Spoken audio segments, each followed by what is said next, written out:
Nous allons donc parler maintenant du permis de conduire qui coûte une petite fortune. Comme vous le savez, il faut prendre beaucoup de leçons, on va y revenir, ça coûte très cher. Donc certains essaient de trouver un moyen pour ne pas dépenser autant d'argent. Et il y a cette fameuse voiture à double pédale. Et là, vous allez apprendre quelque chose, Charlotte. Et oui, figurez-vous que ces voitures à double pédale qu'on utilise avec un moniteur dans les auto-écoles, eh bien on peut les louer. Alors on est obligé normalement de prendre 20 heures dans une auto-école et en général on n'a pas vraiment encore suffisamment d'expérience pour se sentir vraiment à l'aise sur les routes. Donc tout le monde rajoute des heures supplémentaires. Sauf qu'à 40 € l'heure de cours en moyenne dans les auto-écoles, c'est très cher. Donc ce qu'on peut faire, c'est louer une voiture à double pédale. Il suffit de demander à un ami de vous conseiller de devenir votre moniteur. Vous louez cette voiture et vous vous offrez vos heures de cours supplémentaires. Et il y aura beaucoup de questions à poser au grand spécialiste de la double pédale qui est Maître Decomont. Après, sur la sécurité et sur est-ce qu'on a le droit de le faire, pas le faire, où et quand. D'accord? Mais on regarde d'abord le reportage. Le mode d'emploi de la double pédale. C'est une réelle économie. Regardez, c'est vraiment un vrai bon plan de pouvoir d'achat. Passer son permis aujourd'hui coûte une véritable petite fortune, 1 500 € pour 30 heures de conduite en moyenne. Monsieur Montforté a trouvé une solution géniale, la voiture à double commande. Mode d'emploi, il suffit de vous inscrire sur son site internet et d'aller récupérer le véhicule à l'adresse donnée. Et c'est même lui qui vous ouvre la porte. Je vais vous ouvrir le véhicule, veuillez patienter un instant. Voilà, je viens d'envoyer la commande. Attendez 2 petites secondes, la voiture devrait s'ouvrir, vous allez entendre un grand clank. Ok, c'est bon, elle est ouverte. Merci bien, à tout à l'heure. Ben voilà, c'est parfait. Bonne route, monsieur. À bientôt, au revoir. Le principe, trouver une personne de bonne volonté titulaire du permis qui va vous apprendre à conduire. En cas de pépin, il contrôle tout grâce aux doubles commandes, comme un moniteur d'auto-école. Je voulais pas reprendre des heures avec l'auto-école tout de suite. Comme c'est interdit de conduire avec mon mari dans un véhicule normal, donc j'ai trouvé cette idée super intéressante. Wided, 19 ans, en est à son 3e échec.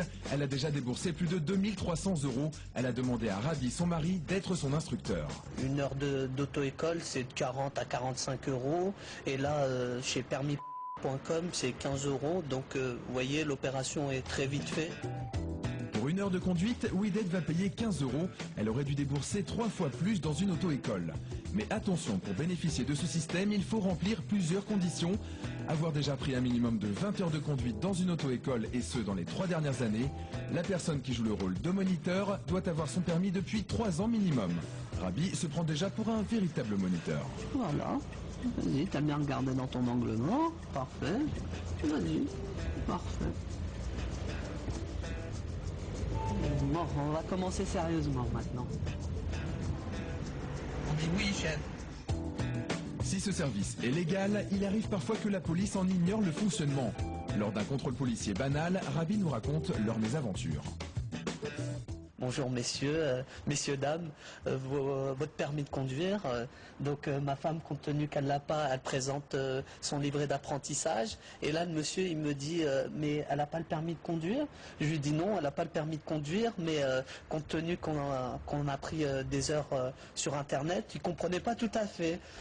J'ai même dû appeler le responsable de la société permis.com pour qu'il explique bien aux policiers. Et donc il l'a appelé, il a même pris le numéro de téléphone de la société pour ses enfants. Divisé par 2 ou 3 le prix d'une heure de conduite, une innovation qui remporte un franc succès. En moins d'1 an, c'est plus de 5000 heures de location vendues. Un business très rentable sans véritable concurrence. C'est un marché qui a peu évolué depuis de très nombreuses années. Résultat, en apportant de nouvelles technologies, en apportant de nouvelles solutions, on avait la capacité à réduire considérablement les prix. La formule conseillée, 20 heures en auto-école, plus 10 heures de location de voiture. Cela vous fera déjà économiser 150 à 300 € par rapport à une auto-école classique. Voilà Charlotte, c'est une réelle économie. Qu'est-ce que vous pensez de cette idée? Moi, je trouve ça vachement bien, parce que honnêtement, le prix du permis de conduire, c'est une véritable arnaque. Alors, une arnaque, je ne sais pas, mais... moi, je le dis, moi. Alors, vous le dites. Vous avez des enfants, vous en avez 3? Moi, j'ai 3 enfants. Ça coûte. J'ai l'impression que ça n'a jamais coûté aussi cher, le permis de conduire. Moi, je pensais que ce qui était bien, c'était que ce soit un peu compliqué pour les jeunes d'avoir leur permis de conduire, parce que ça mettait moins de jeunes sur les routes. Mais en fait, c'est complètement idiot. Ce qu'il faut, c'est qu'ils aient leur permis, parce que maintenant, si tu veux avoir un boulot, il faut avoir le permis. C'est quand même très compliqué.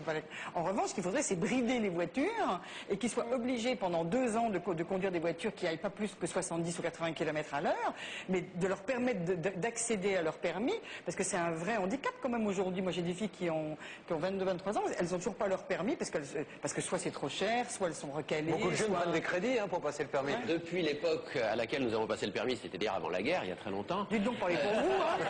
Quel gentleman, ce maître de Caumont. Toujours un mot gentil Je l'aime pas, lui, je l'aime pas. On se bat pour avoir Charlotte de Turckheim, elle nous dit oui, je leur dis à tous, vous me la soignez, elle est là.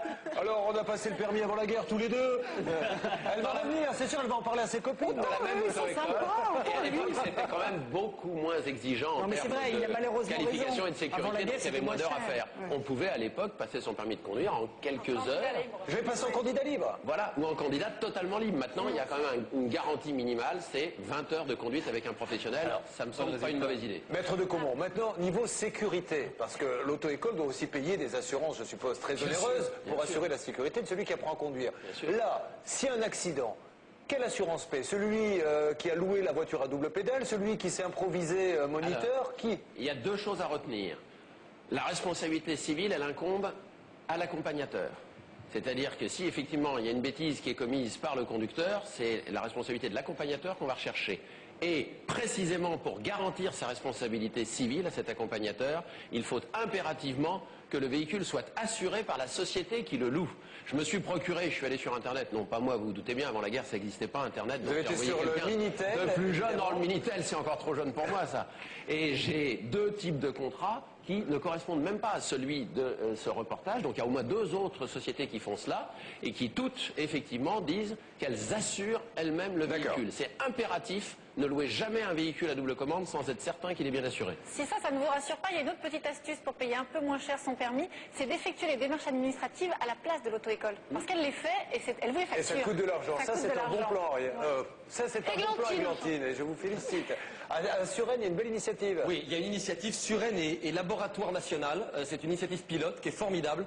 Si vous déposez un dossier en mairie en expliquant que vous n'avez pas les moyens de passer le permis, parce qu'effectivement, il y a beaucoup de jeunes qui n'ont pas les moyens, résultat, 3 à 4% des jeunes roulent sans permis aujourd'hui, ce qui est extrêmement dangereux parce qu'ils n'ont pas les moyens de le passer. Vous déposez ce dossier, la mairie va payer, si elle accepte votre dossier, entre 50 et 80% du prix de la formation et du permis, et en échange, c'est ça qui est formidable, vous devez remplir un travail d'intérêt général, proposer un projet, et c'est vraiment un échange de bons procédés, c'est insertion pour ces jeunes, et en échange, ils ne payeront que 20, 30 ou 40% du prix du permis de conduire. Vous avez eu votre permis du premier coup, maître Olivier? Absolument, le jour de mes 18 ans. Et vous, Charlotte? Moi aussi. On dit la vérité. Je sais plus, je ne me souviens pas, c'était avant la guerre. Hein. C'était avant la guerre. Alors. Il y a prescription. Mais vous regardez à quel chevaux il paraît. C'était en fait une calèche dans un fiacre. On le passait à l'époque. Wow. Voilà, c'est ça. C'était ça le permis. Plus sérieusement, rappelons à tous les téléspectateurs, rouler sans permis, c'est non. C'est non parce que c'est dangereux. C'est non parce que c'est du tribunal correctionnel, c'est des années de prison, c'est des conséquences souvent qu'on n'a pas du tout anticipées qui peuvent être parfois mortelles. Donc c'est non.